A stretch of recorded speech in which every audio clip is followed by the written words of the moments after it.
Hi everyone, welcome back to my channel, or if you're new here, welcome back. I am realizing that there are so many videos online on how to simplify your phone, but when I was looking up videos on how to simplify your laptop, I couldn't find many, if not any at all. So I felt like it was only fitting to also record a how I simplify my laptop so that it is productive, not distracting, minimalist. So I am able to do my work, do what I have to do, and not get sucked into the regular internet. And also a bonus to this video is I'm going to show you just the smallest hack that you could do on your YouTube account that you will suddenly lose your YouTube addiction. And when I figured this out, it completely changed the game for me as somebody who usually watches YouTube as a primary source of entertainment. And I felt like over time I was getting super addicted to YouTube, especially after I left my other social media accounts. I felt like a lot of that time that was gone, a lot of that time that was added, I suddenly was using it on YouTube instead. And once I figured out this hack, I completely lost my YouTube addiction and it made such a big difference. So first thing I want to say about that is at night, I do my best to shut down my laptop. And I do this for a few reasons. The first reason is obviously it's good for the battery life. It doesn't need to be on and charged all the time. The second and the most important reason is so that if I feel the urge to want to hop on YouTube or hop on Reddit or Pinterest, because those are really the only three sites that I use.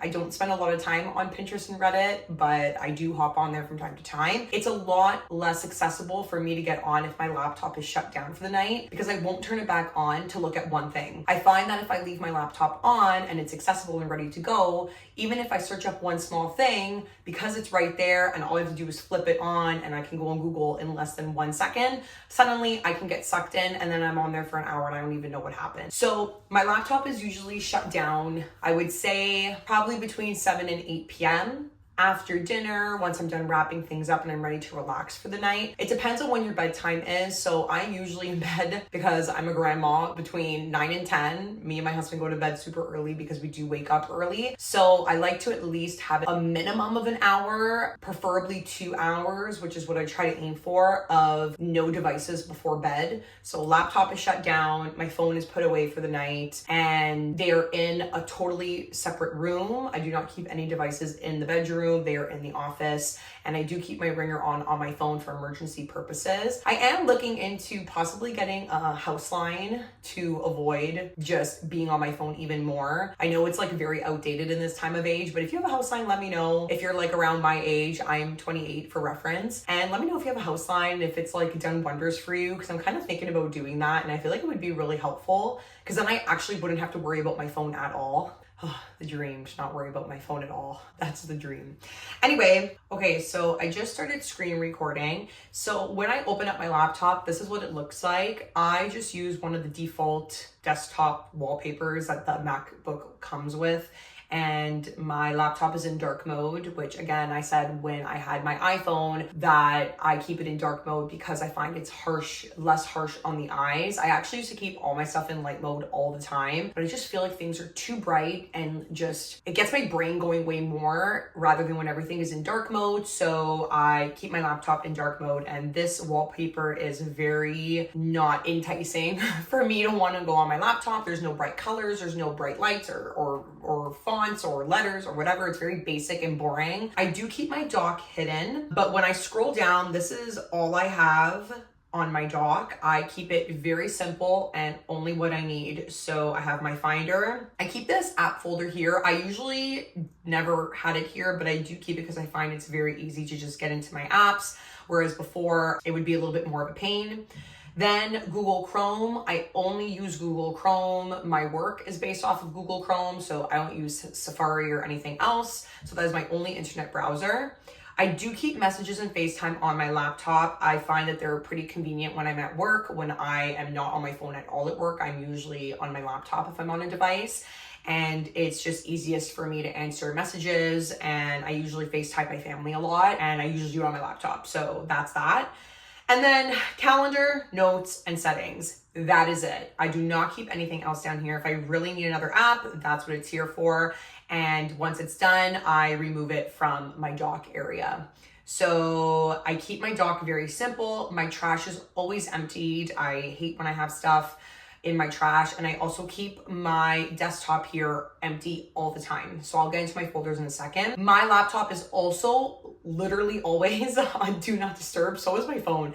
Right now I have it on reduce interruption so that nobody comes through. On my do not disturb setting, it includes everybody literally except my husband and my immediate family, because those would be like emergency contacts, but usually it's what my phone is on, and I just feel like everybody else can wait.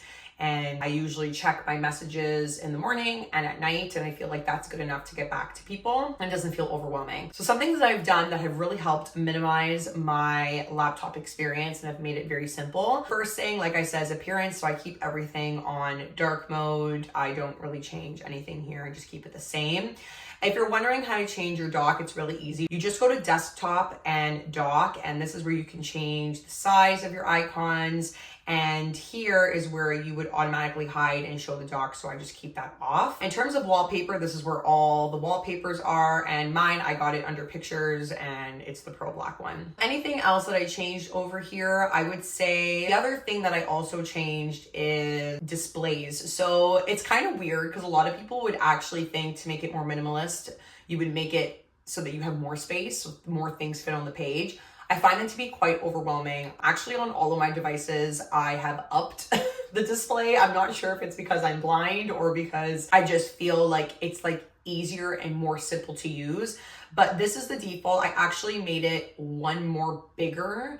It helps with my eyesight, and it also helps a lot with just simplifying what you're doing and focusing on one thing at a time. I feel like when it's smaller, there's too much information on the page. Like there's just, I don't know, there's more strain and more focus. I want to make my experience with my laptop easy and simple and to the point so that I can get off of it when I'm done doing what I'm doing. So the next thing would be my Finder. I like to keep everything very clean. I learned a long time ago though that when you delete your recents, you also delete the file. So be careful with that. Don't delete the file from recents. Just organize it before you delete anything. In terms of desktop, everything is clean. For documents, this is usually how I keep it. So I have a music folder. This is just like more for work. So if I have any old scores or any old music, I just keep it in here. My master's folder, I'm doing my master's starting in January. So this is just some of the like beginners stuff that they've given me and stuff for my profile. Personal, in here, I usually keep just like photos or any personal files. I do have a USB stick that has everything, and I update it from time to time. I never leave too much on here because I always get scared that it's gonna get deleted. So every year in my photos, I will back up all my photos from that year, put it in personal, and then put it on the USB. So there's not too much in here. And then work, I usually just keep work stuff in here. Again, I'm a teacher, so any lesson plans, my schedule, just things. It's not too much. I usually keep a lot of my stuff on Google Drive, but whatever I have on my laptop, I organize it and I make sure that it is clean and there is no mess or disaster. And then even over here, I don't keep anything other than like what I actually need. So that is how I keep my desktop clean. We are going to go into Google Chrome. Okay, so now we're in Google Chrome. I want to show you my big YouTube hack and how I have totally changed my relationship with YouTube. So we're going to go to YouTube. Okay, so as you can see, yes, I love Dance Moms. So I have everything open for YouTube. Now, make sure that you're writing this down, make sure you're following it because it's gonna make such a big difference. And I turned this back on to show you, but this is not what it looks like anymore. If you go on this side and you go under history, so I've already cleared my watch history. So this is where your watch history would be. You would press clear all watch history, and then this is the magic. You press pause watch history. It's gonna say, pausing YouTube watch history can make it harder to find videos you've watched, and you may see few recommendations for new videos in YouTube and other Google products. Remember, pausing this setting doesn't delete any previous activity, etc. When you pause it, now I'm gonna go back to home. I'm going to refresh it. When you go to YouTube, this is what you see. So the only way that you can actually watch YouTube is if you go under your subscriptions, and then you can see YouTube Shorts and you can see the people that you're subscribed to. But when you're on home, you cannot see any videos. So this has totally changed the game for me, because usually when I'm on YouTube, I don't really go under my subscriptions unless I'm like looking actively for somebody I'm watching. You just open up the YouTube page and then you're scrolling on the homepage. This changes that.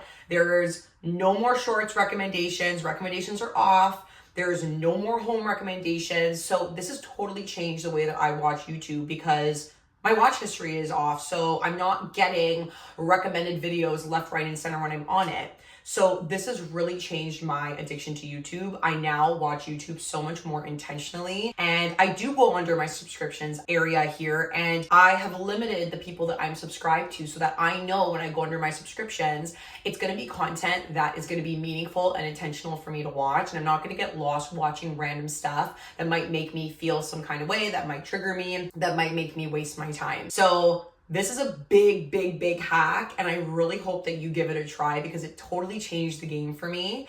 And yeah, I feel like this is how I keep my laptop very minimal, distraction free. I'm able to be productive. I hope that you learned something from this video. I know that laptops aren't as exciting as phones, but I actually find that I use my laptop more sometimes than I use my phone, and I need to make sure that I'm using it intentionally throughout my day. I hope you're enjoying my videos. If you have any ideas or suggestions, please let me know. I am here to try and help you learn how to live a life with intention. And I know that the internet and these tech devices are going to be a part of our lives. And I find that instead of running from it, there are ways that we can also make sure that we are using it intentionally and we are not over abusing it. So I really hope that you enjoyed. Thanks so much for being here, and I'll see you in the next video. Bye.